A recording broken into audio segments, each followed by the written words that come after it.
Am I cheeky? Someone called me cheeky in a comment, and they said unsubbed.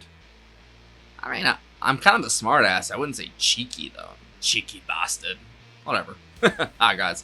Welcome to Lee Reacts. Hope everyone's having a good day. I know I am. I'm coming off that last 4 songs of Blue by Joni Mitchell. Kind of in a strange emotional place right now, so god damn it, Harry, don't do it to me again, please. I can't take it right now. We're going to be listening to Taxi today by Harry Chapin. This is a Patreon request from our alpha patron, Joel. Thank you, Joel, for your support. I appreciate you, my friend. I'm going to try and finish up the Buffalo Springfield thing this weekend when I have time. I just haven't had time to finish it. And yes, I did give time between Creedence Clearwater Revival songs.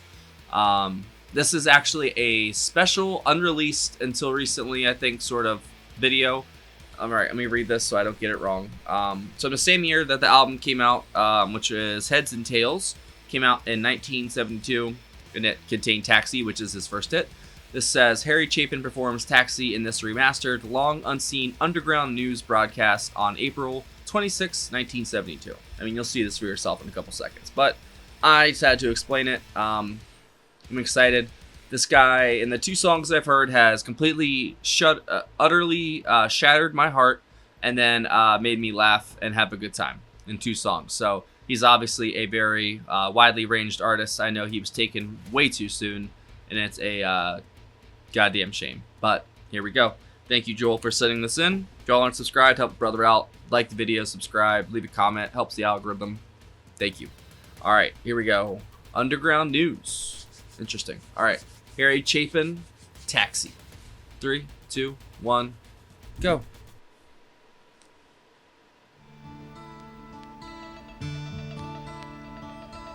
Enjoy.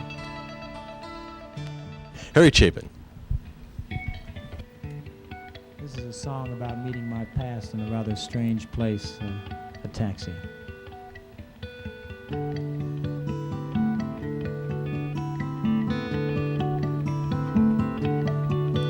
It was raining hard in Frisco.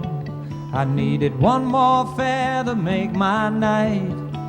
A lady up ahead waved to flag me down. She got in at the light.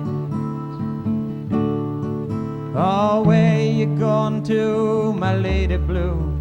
It's a shame you ruined your gown in the rain. She just looked out the window. She says 16 Parkside Lane.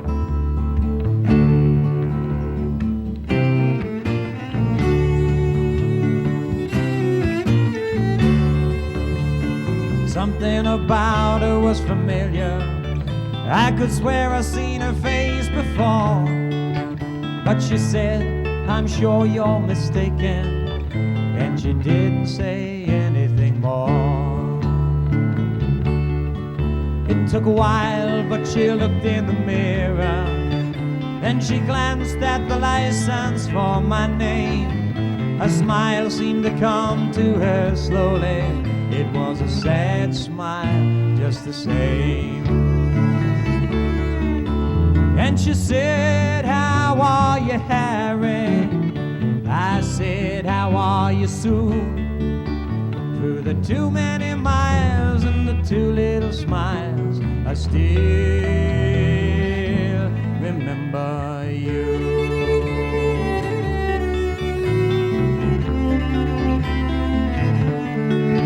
The strings are beautiful. It's almost got like a folky influence. It reminds me of Simon and Garfunkel a little bit.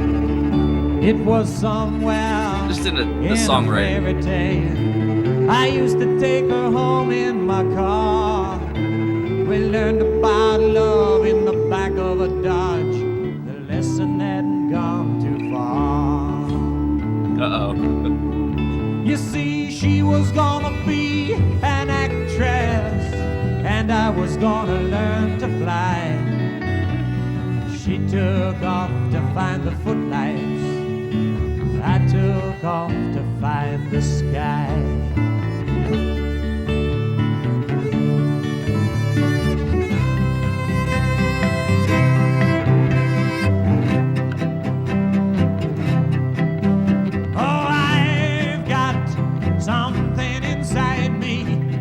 drive a princess flight. There's a wild man wizard, he's hiding in me, illuminating my mind.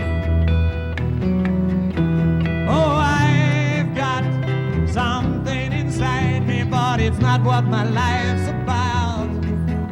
Damn. 'Cause I've been letting my outside tide me over till my time runs out.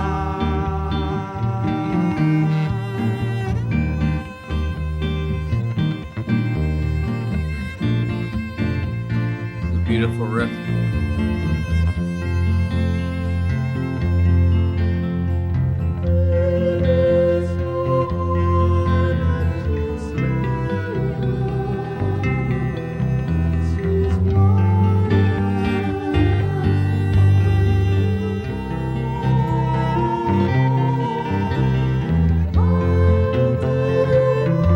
Wow. What a voice he has, huh? Wouldn't expect it coming out of him.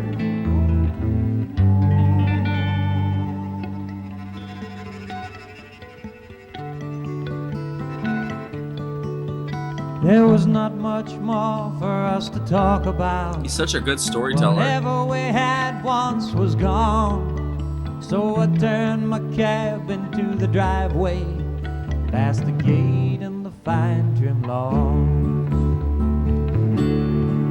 And she said, we must get together, but I knew it'd never be arranged. Then she handed me $20 for a $2.50 fare. She said, Harry, keep the change. I knew that was coming. Well, another man might have been angry, and another man might have been hurt, but another man never would have let her go. I stashed the bill in my shirt, and she walked away in silence.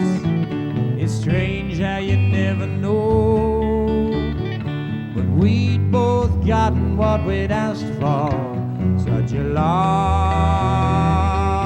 long time ago.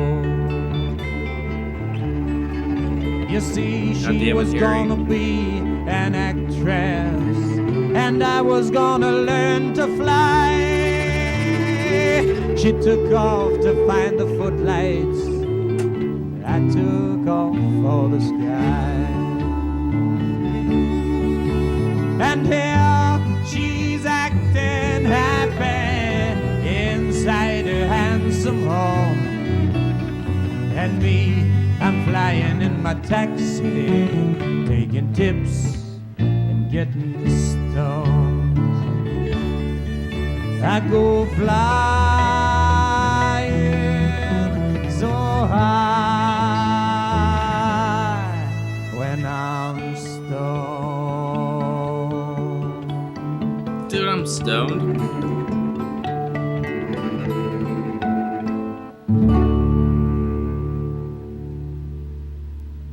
Underground news broadcast. Wow. I feel like there's so many layers to that song that you really just can't absorb them all on the first listen. I felt I could feel like almost every layer, but I didn't get like a grasp of any of them because I was like focusing on that. Fuck, man, that was such a good song. I felt like he was talking about like a whole marriage right there, or like a relationship or something, but using like the taxi as a metaphor almost, even though I think the song itself is about an actual thing he experienced. Let's see. It's an autobiographical ballad using first-person narrative to tell the story of a taxi cab driver meeting an old flame from his youth when he picks her up in his cab. Wow. Sorry, I'm just reading everything else. It got really, it definitely reached some high Billboard charts. It was his big song that really got him out there, I guess. I felt like there's so much to that. Because, you know what's so weird? Before I even read the Old Flame part, I was thinking about an old flame that entire song. My ex-wife who and it's so fucked up that that was the last time we saw each other, and she's not alive anymore. It was a really bad last time. It was her dropping my stuff off at another place, sort of thing, and didn't even say goodbye. We just stared at each other, tears in our eyes, and I never saw her again. Fuck, my life sucks. But yeah, that's what I thought of this entire song, man. I don't know why. And I wish that I could, like, not rekindle anything, but I wish I could apologize for things that I obviously can't apologize for now. And I didn't see her. She died a few years later, after I hadn't seen her in years, basically, when it happened. But we got everything annulled. We were literally married for like 3.5 weeks. We had been together longer than that. We had been together for like a year, but then it all just fell apart. She got pregnant and had a miscarriage.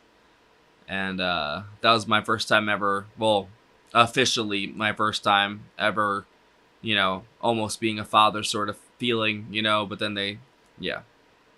It was terrible. And it caused us to relapse and go out and just, yeah. And that was that. And it ended everything basically after a few more weeks and a month, you know.